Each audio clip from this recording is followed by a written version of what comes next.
Legacy VPN architectures were traditionally delivered via an endpoint client back to a centralized set of, VPN headend essentially, which was normally customer managed firewalls in the headquarters or data center historically.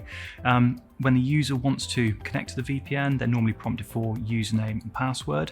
And with the legacy VPN architecture, the approach was essentially authenticate or verify once, and then the user would be considered trusted for the rest of that session, essentially. Slight downside to that is with historical architectures and breaking out from that centralized point, with the way we work now with larger files, and a great example of that is customers using things like 4K video.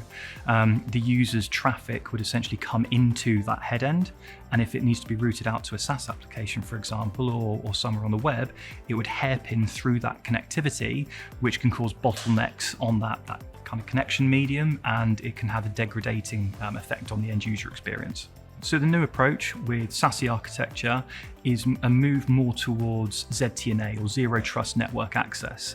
So with ZTNA, we're moving away from that essentially always trust mode once they're authenticated to a never trust methodology. So it doesn't necessarily mean that the user has to re-authenticate. We can still do, more of a dynamic approach to authentication, but the user is verified on every different session. So not necessarily making the user re-authenticate by username, password, or passwordless with facial recognition as an example, but we'll validate that the risk profile of that user on device hasn't changed since they've connected. The way that the client works on the actual endpoint has changed slightly with SASE architecture and SSE.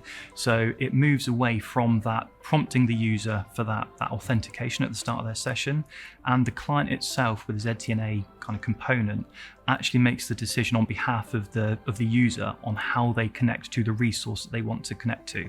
So if it's via a browser session, the client will make that decision. If they need to connect to the VPN, the client will make that decision for them. And again, like I mentioned before, if they've already authenticated, the client will connect to the VPN on their behalf, but not necessarily prompt them for another authentication. A great use case for the kind of new world of SSE connectivity.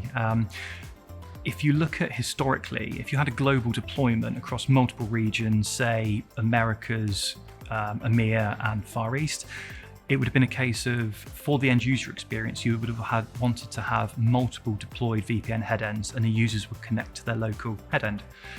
If you think about wanting to roll out a new application globally, as an example, you'd have to put routing policies in place from each of those different headends, so the routing complexity can be quite challenging.